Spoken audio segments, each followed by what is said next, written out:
When there's no more room in hell, the dead will walk the earth. And we're watching Dawn of the Dead 2004 this week on Retrowatch.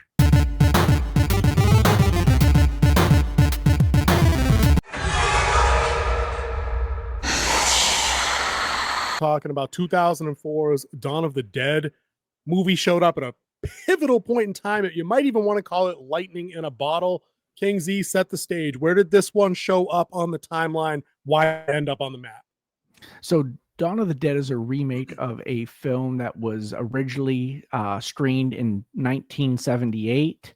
So they modernized it a little bit, brought in some new actors. And the reason why this one is kind of important because 2004 kind of started what we now call the zombie craze of the early 2000s. Now, we're talking about undead zombies because originally, before the 1962 classic, zombies were usually had something to do with voodoo or someone of magic that is controlling people.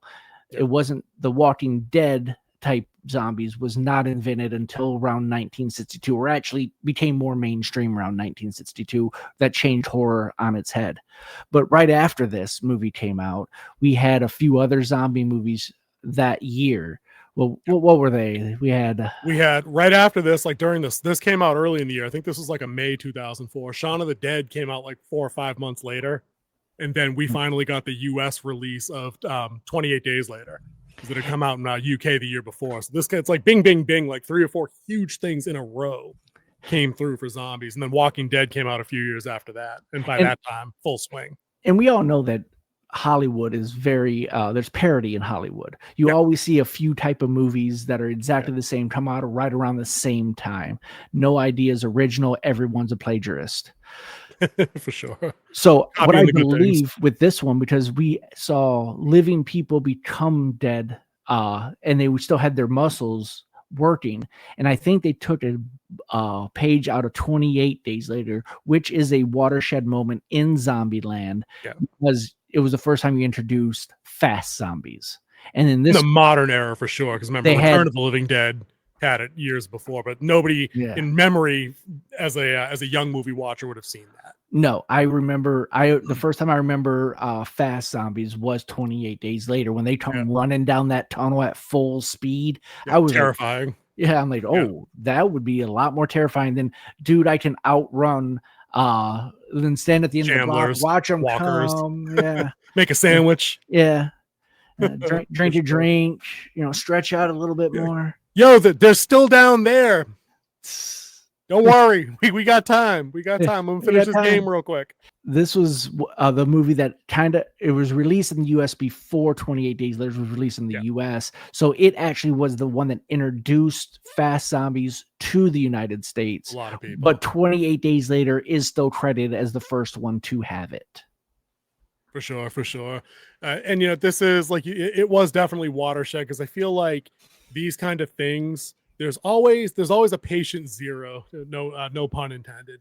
You get this movie, and like you said, people see success, and then you get the rash of like indie films. And back in the day, you'd spend 30 minutes at like your local video stores. Blockbuster and Hollywood and a bunch of other video chains were still around in the early aughts. They hadn't gone quite away yet. Netflix wasn't a thing. I think they did their delivery thing, but they hadn't taken over. Like, not in 2004. I don't even think the delivery was in yet. Right. It was a little bit after that, though. Yeah. So when you go to a video store, you'd end up walking through the horror section, and right away you'd see that like 50, 60, 70% of shelf space would be full of crap like Honeymoon of the Dead, Flight of the Dead, Zombie Nation, all kind, and any title where you Zombie Tomatoes. Right. Anything you could work the word zombie, the letter Z, or of the Living Dead into a title, because that's public domain. You can do anything you want of the Living Dead except night. You know what I mean? Like it was shelf to shelf that, and most of it, it's like that is the equivalent of today's Tubi. You know what I mean? Like you're scrolling endlessly through really low grade, and I don't mean that in a pejorative at all, but it's facts. Low quality. I won't say low effort ever, but low quality, almost like student films. There's terrible lighting, terrible sound, terrible writing, terrible direction, terrible acting in a lot of them. But Dawn of the Dead isn't that. So I'm going to circle right back to Dawn of the Dead, because this, I would argue, is probably Zack Snyder's best movie, and it might be some of James Gunn's best writing. There's a couple of names that all you guys will know, right? Comment below if you guys remember Zack Snyder before he did Rebel Moon and my favorite, Slow Motion. Farming. Yeah, no. So you got some heavy hitting talent that wrote and directed this movie. What do you think? Oh, I think they did a fantastic job. When I was there, when I was watching the opening credits and I saw that James Gunn wrote it, I was like, "Whoa, wait a minute! Yep. I did not expect to see that name." Yeah, people forget. Yeah. Like people didn't believe that James Gunn was a person before Guardians of the Galaxy. Like he didn't exist. Right. But but I can see a lot more of Gunn in this movie than I think I see of Snyder, because Snyder gets the bad rap for the stupid overuse, the lens flare, some of the other optical effects, things like that. And while they definitely don't shy away from slow-mo in this, stylistically, I don't think he ever gets in the way of himself. He's not tripping over his own feet, doing any weird camera work for most of it. But Gunn, who gave you other things besides Guardians of the Galaxy, he gave you the Suicide Squad, but he also gave you Slither. So he does have a background in horror, and I think I can see a lot of what would go on to be in Suicide Squad and Guardians in how the characters are portrayed in this Dawn of the Dead 2004 version. You have characters that definitely go on arcs. They are a bit of found family. Some of them are total dickheads, including the character archetypes that you wouldn't think would be the dickhead. Like Ving Rhames' Kenneth character in particular always stands out to me as being like the a-hole in the group who isn't really an a-hole. He's just kind of focused on what he wants to do. And then you get Steven, who's actually the a-hole. You get the same thing with CJ, the head of mall security. Like they're all dickheads on a different way, but they all go through different arcs. Kind of. I mean, Steven, not really. He's fodder, but what are you going to do?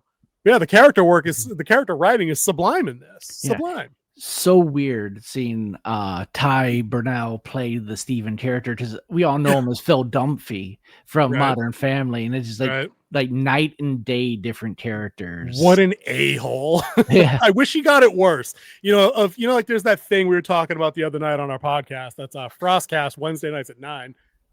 Is we love seeing the bad guys get their comeuppance. We use the Mary Poppins word. He gets off too easy in this. When he finally gets got, it happens off camera for the most part, and you're kind of like, I mean, Anna gets to shoot him, but I mean, what can you do? But I love characters in this. Speaking of Anna, like you're here we go again. This is 15 years before anybody started talking about strong female characters. Anna's a certified badass in this movie who's not afraid to be tough. She's not afraid to grieve. She's not afraid to talk people down. She's not afraid to forget she was married 5 seconds ago and start making out with somebody else. And whatever. The apocalypse. What are you going to do? It's what you do. I mean, well, her husband did try to kill her. So did try to kill her in their own home and car. But I mean, if he succeeded, then death would never do them part. They could have been zombies together. In a weird way, it was a very romantic attempted murder. Yes, it was. Might be the most. I mean, if you really think about it. So let's get a breakdown to this. It's not a shot-by-shot remake like how Vince Vaughn's Psycho is. This is a very different movie. Like the core concept of survivors in the mall is about all that's the same, really. Yeah. And that they try to escape to an island at the no, actually that was Day of the Dead. Yeah. They originally tried to get away with the helicopter pilots to the mall. So I take that part back. But this movie focuses on Anna, that's played by Sarah Polley, prolific. She's got a zillion credits on IMDb. She's great. She's a nurse who's just getting off work from a long shift. You get little bits of foreshadowing that they're playing with you optically too, that something's not right. When she's walking off her shift, there's a pair of legs sticking out of the back of an ambulance, but everything's quiet and you're like, oh snap, here it goes. And it's just an EMT that's taking a nap before their next ride out. Yeah. You get a couple of those kind of things. But there's a few things in that opening scene. The first 10 minutes are brilliant. It's like they were like, why is he moving to ICU for a bite mark? Yeah, for a bite to the hand. Yeah, a bite to the hand. Yeah. Yep. This movie gives you more effective world building in literally 10 minutes than most movies you see today can accomplish over the whole stretch. Because they did it in such a great way, because it wasn't people dropping. It was like people talking in the background, news broadcasts here and there. The TV broadcast is a classic. Yeah. And we get that over the credits too, even after when it really goes down. It's the next morning. One of their neighbors' kids comes walking in, bites her husband on the neck. He's infected like almost instantly, and you're in for some shit. This isn't your father's zombie movie at all. You're on notice. Shit's popping off, right? And the whole thing is her escaping the house, getting in the car, driving away, crashing the car. Then the credits roll with some like Johnny Cash. What's the name of that song? Man on a Horse. Like, yeah. Anyway. And then they're still giving you in presidential footage of we don't know. What was it? Airborne? We don't know. We don't know. And then there's military footage and riot footage. And it's all done in like 10 minutes. And you're never bored. You can't shocking reveal of the government actually admitting they don't know and made everyone, do what they did like 5 years ago to us. Just saying. I don't even remember what happened. The pre-credits part is so good that it's almost its own little short film because it ends with her crashing the car and you could just be like, done. Roll credits. She's dead. Roll them. But they actually did. They did. They did. Credits. Technically, just the beginning credits, the intro. She meets up with Kenneth, who's a cop. He's on his way. Like he's completely abandoned. Like the badge at this point. He's like, we're fucked. I'm gonna go get my brother down the road to the next major city. I think he said it was Fort Pastor or something. Yeah, they were going to the military installation. It was supposed to be the safe zone. Yeah, and they very quickly meet up with Mekhi Phifer, his pregnant wife, and then the other sort of male protagonist counterpart to Anna, Michael. Mekhi Phifer was Andre. Ving Rhames is Kenneth. And I'll point this out real quick. They get everybody's names out there early and often. You know everybody's names. You know I'm a big fan of that. Because everything we watch lately, you don't know who the hell's doing anything. Jack Weber's the one who played Michael. Thank you. They meet up with them. They're kind of crossing paths out in the open. They almost shoot each other. Ving Rhames keeps going the way they just came from. And Michael says, bro, you don't want to go that way. We done tried that. If you could fly, you could get to Fort Pastor because it's basically these motherfuckers are all over the highway, is what Mekhi Phifer tells him, Andre. And it's like, all right, fine. They group up. They decide to go to the mall just because they're near it and they've got a pregnant woman with her. That's not really how the 68 version worked. I think they tactically planned to get to the mall because they knew there were supplies there and we could lock it down and blah, blah, blah. And then they did all their consumerism satire and commentary and things. When I lived in the Pacific Northwest, I actually made that plan as well. Oh yeah, dude. There's like this little block that they had a camping goods store that had the firearms. They had Walmart right across the street and a restaurant right next to it. I'm like, we need to take this first. Every dude in their 20s figured that, and we all saw this movie around the same time, and that's why we figured. But so they get to the mall. They don't do the thing from the OG movie where they fortify and barricade. Like that's usually like the thing you do. I thought they did. Movie. I was trying to remember why I was watching it, that they put down the metal guardrails. I thought they flipped a bus over to block a door. No, I knew that wasn't. That might have been the original. That might have been the OG. Put down like the you see convenience stores and they pull it down and lock it. Yeah, I thought they did that for all the main doors. Me too. But the only one they show you doing that for is just when mall security locks them up for the night. Yeah, the survivor group. But basically they get there, their numbers increase, they run afoul of security they're tense. They're like, nah, the mall's ours. Fuck you. You can't stay here. They relent. They start working together begrudgingly. Another group comes because they're being chased by zombies, and there's discussion of, do we let them in? Do we not? They relent. They let more people in. So now you've got your cast of victims all assembled. Yeah. And the entire second half of the movie is them figuring out, well, what we're losing next. We're losing 2 people a scene every attack. Like, what do we do? So they reckon they got to get out of Dodge. They're going to go stop by the local gun shop because there's another server over there that they're doing a little back and forth communicating with the whiteboard up on the roof. It's kind of it's a good bond between him and Ken. Yeah. I like that. That was a good character. So did you recognize who played CJ? Wait, I looked him up because I thought his face looked familiar, and I can't even remember who I looked him up now. It's Michael Kelly. Yes. We just saw him in something. Oh yeah, he's in a lot of stuff. I know him mostly. I remember him from the show House Ryan. of Cards? Oh, that's right. He's Jack Ryan. That's right. Yeah, he's Jack Ryan. He plays Michael in Jack Ryan. Yeah, that's the John Krasinski Jack Ryan. He is he's a great a-hole in this movie because he's always saying he's not gonna do the right thing, and I don't want to die. Right, but he consistently does the right thing. Yeah, and it gets him killed. Yep, which is the best part. Killed. And that's why his last words are fucking figures. And then he shoots the propane thing. I love that. Yeah, but he's a great character. That's a James Gunn character, isn't it? Is that not a quintessential James Gunn character right there? You know, you want to think he's a racist dickhead because he calls Mekhi Phifer's character Shaq like one time, but you're like, no, he called Vin Rhymes Shaq because he's the big guy. He's big and buff. I thought that line was directed at Mekhi Phifer. It's like, do you want to stay outside or something? Whatever. But you wanted to think he was like a scumbag redneck piece of shit, but he really wasn't. Like there was no hint of that anywhere. No, he just wanted to survive. Yep, pretty much. But it was fun watching them have their little montage in the middle. They didn't lean too much into the goofiness like the 78. It really was survival mode because of the stuff that they added with people coming in that were injured, like the one heavy set woman who was clearly going to be a zombie in 5 seconds. They pre-did her makeup. Oh yeah, they rolled her in that wheelbarrow, makeup already for sure. Yeah, like, she had no speaking lines except that was it. And then we had the threat with pregnant wife. That was a sick scene where she's all chained up and gives birth to zombie baby. Zombie baby. Forgot about that. Was not on my bingo card for 2025. Oh, I knew that was coming. I knew that one was coming. Dude, I forgot that. Dude, and Mekhi Phifer's another one. Andre, another one with the James Gunn arc. The dude has a couple of scenes with Ving Rhames where he's like, you look at me and you just see a car thief or whatever. I'm just trying to give my kid everything I didn't have. Mm-hmm. So he's already layered up, goes through the entire arc of trying to keep his pregnant wife safe and stable, right? To only go crazy in the end when she turns, delivers a zombie baby. Grandma truck driver rolls in and is like, the fuck is going on over here? Shoots the wife.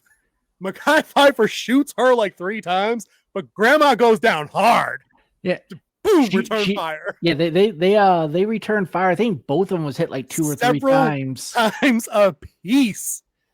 But Granny's like 70 though. To have that kind of constitution at 70 and the wherewithal to just cap off like that, I mean, good for her. Yeah, and then was it Vin Rhymes' character who actually took care of the baby when they opened up the Anna did. Anna did. Yeah. Yes. Which was another, it wasn't a James Gunn bit of character development, but she was the one that didn't want to shoot the guy that had came in, bit the guy that had the daughter. Yeah. She was, no, you can't. We don't know. Like she was always very not do what we had to do. So she done shot zombie baby in cold blood. Believe that. So the 2 main female characters in this, which is Anna and then the daughter of Taggart. I'm going to call him Taggart because I know him from Eureka. Yep. So I can't remember her name. Lily? I think it is Lily, something like that. Hold on a second. Because I can hear the security guard. Was it Nicole? Maybe it was Nicole. Because I just hear the security guard's voice saying a name when she decides to run after the dog. Because it wasn't Monica. Monica was Steve's Monica was Steven's girlfriend. Yeah. Yeah, so it has to be Nicole. Looking at the cast list here. Yeah, Monica was definitely Steve's trampy blonde girlfriend. Linda Booth, by the way, that's her name. But if they listened to those 2 characters, they would have been dead so much sooner. Nicole was so irrational during this whole thing, like running out of the truck for a dog. Yep. But she's a teenage girl in an apocalypse, and this is why I think this who just lost her dad, by the way, who lost her family because her dad makes it a point to be like, she's lost everybody already. I'm all she has left. Yeah. And then he dies. And then, you know what I mean? So it's rough, but it does give you a good picture of these people. Matt Fewer. Spelled like Brewer, but with an F. Okay. Yeah, I think they all did a great job portraying different sorts of people and how they might react in the various arcs that they get. And they do accomplish a whole lot of the James Gunn found family thing. I'm thinking in particular of the scene, and this is the only nitpick I had plot-wise of the movie. I'll get to that in a minute. Where they're making their escape through the sewer to get back to the mall so they can make the ultimate escape. And Tucker goes down, but CJ goes back to grab him, and he's pulling him out like they're under fucking heavy gunfire. And like, I love that one. That was so badass, CJ. Yeah. And then he's trying to shoot and pull, but he's like, fuck it. He gives Tucker both guns, and he's 2-hand pulling him. And Tucker's like, oh snap, and he's just rooting, tooting, shooting. That was the best. And the best thing about these zombies is the headshot will kill him, but a body shot will put him down if it does enough damage. So he can just basically open fire and hope for the best, you know? So it was kind of cool. Yeah, that was a good scene. Trucker was a good character. I liked him. Shoot me. I'm like, oh, snap. And then CJ's like, yep, kablam. What are you going to do? That's what I'm saying, dude. CJ went on the ultimate hero arc. He has like 3 heroic saves in short order in the last 10 minutes of this movie. It makes it a lot of fun. The propane toss. Dude, he had like 4 of those to start the escape. Yep. But the best part is where they're up there on the roof. Andy's over there, and they're playing. Shoot the celebrity! Shoot Jay Leno, and you see him. Wow, he's good. He's good. He doesn't even look like him. It's like shoot Rosie. He's like, nah, make it a hard one. Make it a hard bunch of fat zombies out there. Yeah, it was good. Andy was a good character. Character. Even though his only line was, "Is that you, man? It's so good to hear your voice." But dude, did that not crush? That not crush? I'm like, oh snap! Like they invested me in a character whose voice I didn't hear for an hour and 15 minutes. Who you knew was in dire straits that they were going to lie to because he's like, oh shit, he bit me really good. All right, I'll get the bleeding stuff and I'll see you guys shortly. And they're all like, nope. Well, we're going to go over there and shoot you because we're still coming to get the guns. That's the thing. Like, yeah, they're going over to get the guns. But the plot wise, it all works for me. I can suspend enough disbelief in a zombie movie about bites and wounds and things like that. But what slays me, right, is that if CJ knew there was a line under the mall that they could safely get mostly across the street to get to the gun store, why did they just use that in the first place? I don't remember the mechanism by why he suddenly brought it up after. Yeah, like before there was a truck there blocking the way. I'll be like, oh, so the truck, there's a manhole cover there, and that's the other thing too. Like some of those weigh like 200 pounds. So I mean, you crawling up a ladder and shouldering it. I mean, maybe Ving did it. He's pretty huge at that time. Like maybe he shouldered it out. Maybe he could do it, but like any of those other pencil dicks, I don't think so. But but maybe you try. Maybe 2 of you push at the same time. I don't know. But like then they close it behind them, and I'm like, okay. I mean, you just dropped it in there, made a loud ass sound. Maybe not do that because that's what kicks the whole thing off. That turns that whole thing into. But what are you gonna do? They're not perfect action stars. But the whole last 15 minutes of this movie is one action banger. Yeah, nonstop. It's really good because they knew they couldn't survive there. They could have stayed there for a little bit longer. Yeah, but the backup generator would eventually ran out of fuel. And then the food on the inside, the food would have started going bad, and then they would have had to leave. Not even to like belabor like the reality of how that all would work. Like sooner or later, because I think we actually see this in Walking Dead in a couple of places.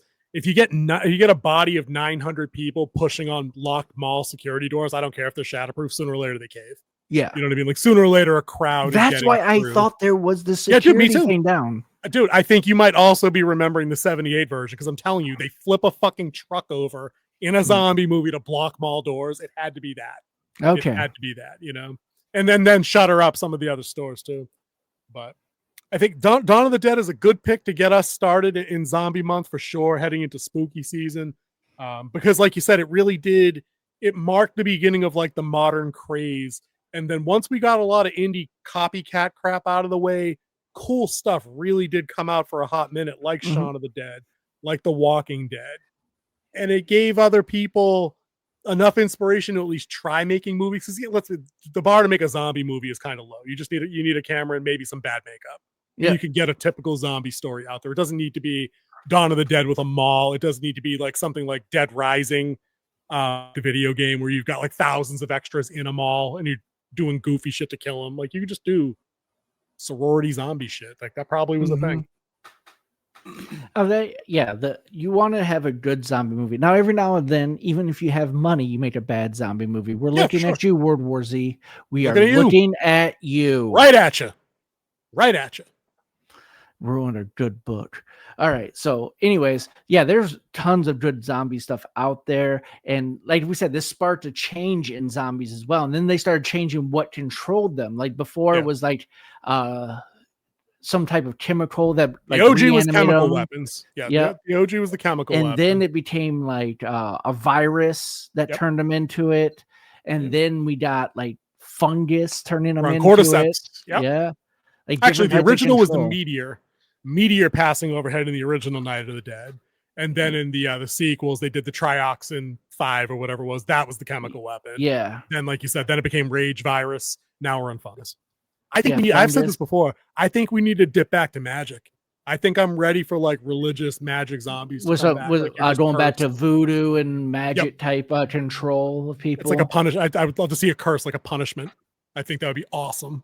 Nice little change, because I think the virus cause, because there's no difference between a virus and a fungus in this situation. The behavior results in the same thing. Yeah, you know, but there's more commentary we could get into talking about like spiritual reasons for this happens, because like you said in the intro, we get that's a cameo appearance, by the way, from Ken 4E, who was one of the stars of 78, who came back as the preacher in this movie, who did the when hell is full, the dead will walk the earth, again proving that movies were super diverse when they wanted to be 50 years ago, because he was one of the leads of that movie and a survivor, and a competent one. He wasn't a stereotype, so we've been doing this for a while, having like balanced, diverse, well acted, well written, well directed casts. It's not new, but I don't know what else you get to say on Dawn of the Dead, or should we wrap this one up?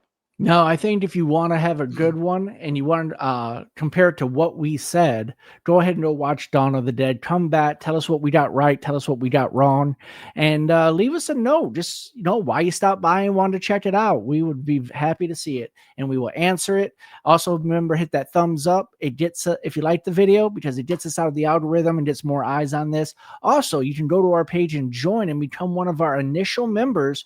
All right, get us out of here so we can get to work on the next thing we have to do.